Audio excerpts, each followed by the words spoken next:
The only reason the Palestinians want to go back to Gaza is they have no alternative. It's right now a demolition site. This is just a demolition site.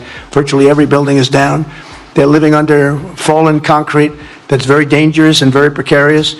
They instead can occupy all of a beautiful area with homes and safety, and they can live out their lives in peace and harmony instead of having to go back and do it again.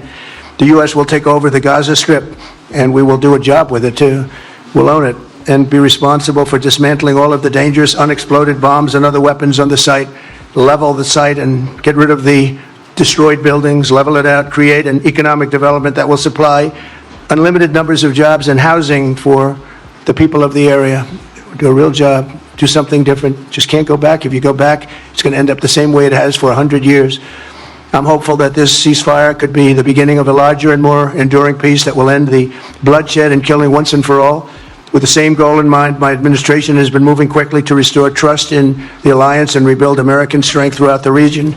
And we've really done that. We're a respected nation again. I don't think people should be going back to Gaza. I think that Gaza has been very unlucky for them. They've lived like hell. They lived like you're living in hell. Gaza is not a place for people to be living. And the only reason they want to go back, and I believe this strongly, is because they have no alternative. What's the alternative? Go where?